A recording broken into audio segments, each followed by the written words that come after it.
หลังตัดหญ้าแล้วก็ยังหกอยู่เนาะหกต้นกล้วยมาปลูกมันจะไปตัดอีกแล้วต้นกล้วยนี่ก็ได้อีกฝากหนึ่งที่มันยังต้นน้อยนะปลูกพร้อมกันแล้วก็เอาออก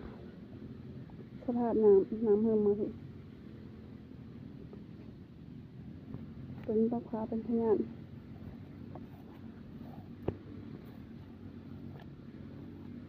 คือกล้วย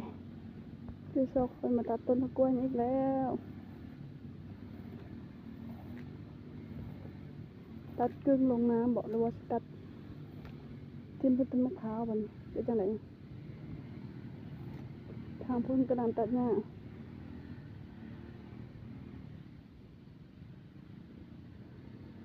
ทางนี้ตัดแล้วเมื่อเช้า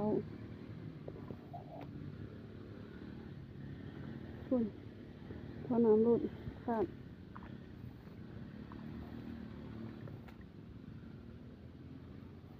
ส่วนมะพร้าวถ้าบอกมันอีหลีนะปลูกมะพร้าวนะยาเด้อปลูกมะกล้วยใส่ต้นไม้เลยต้นมะพร้าวก็ตายเพราะว่าเราแห้งงานบ่พอนะ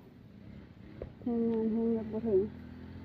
ปลูกต้นมะพร้าวเราดิต้นนั้นใหญ่ต้นนี้ใหญ่ที่จริงมันก็ได้หลักมาเพียนได้ปัญหาคือเราบ่ได้เพียน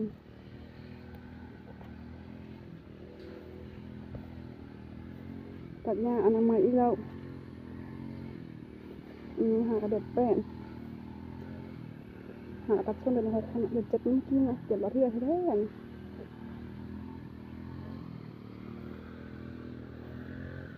มาเลยแล้ววะ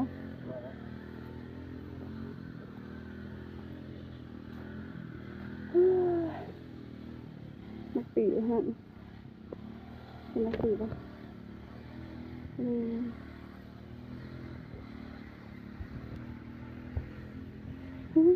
ึ่งการทำสอนโต๊ะคน